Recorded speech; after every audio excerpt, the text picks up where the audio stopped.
বাংলার ঐতিহ্যের সোনালী আঁশ পাট, আর এই পাটের রাজধানী খ্যাত জেলা ফরিদপুর। চলতি মৌসুমে ৮৭,০০০ হেক্টর জমিতে পাটের আবাদ করেছেন কৃষকরা। জেলার প্রায় ৯০% কৃষক পাট চাষের সঙ্গে যুক্ত।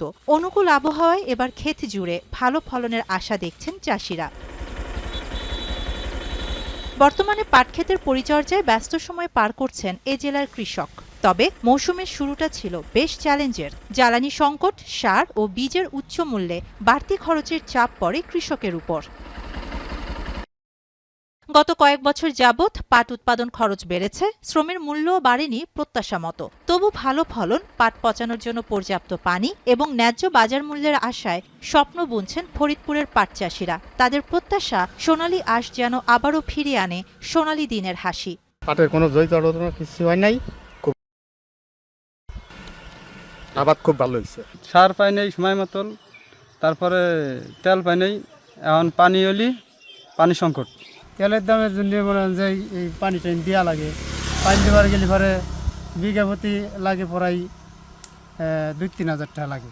দাম বেড়ে গেছে, কিষানের দাম ৬০০ টাকা, এখন দুনের টান দিচ্ছি ৬০০ টাকা, আবার কাটার সময় ৬০০ টাকা, আবার নয় সময় ৬০০ টাকা লাগে যায়। আমাদের দাম ৪ থেকে ৪,৫০০ টাকা দিলে আমাদের কৃষকের জন্য, আমাদের জন্য ভালো হবে।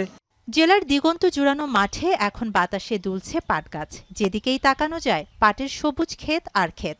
কৃষি সংশ্লিষ্টরা বলছেন, সময়মতো বৃষ্টি এবং অনুকূল আবহাওয়ার কারণে এবার পাটের বৃদ্ধি সন্তোষজনক। রোগবালাইও তুলনামূলক কম রয়েছে। আমরা কৃষকদেরকে বিশেষ করে পাটের যে ব্যবস্থাপনা, বিশেষ করে আগাছা দমন থেকে শুরু করে রোগবালাই বা পোকামাকড়ের যে ব্যবস্থাপনা, সে বিষয়ে পরামর্শ প্রদান করছি। এবং পাটের আর একটি যে আঁশের পাশাপাশি পাটের আর একটি বড় অর্থনৈতিক ভূমিকা আছে, সেখানে পাটকাঠি। এবং পাটকাঠির কিন্তু যথেষ্ট বাজার মূল্য আছে, এবং পাটের যে বাজার মূল্য এখন পর্যন্ত প্রায় ৫,০০০ টাকার উপরে।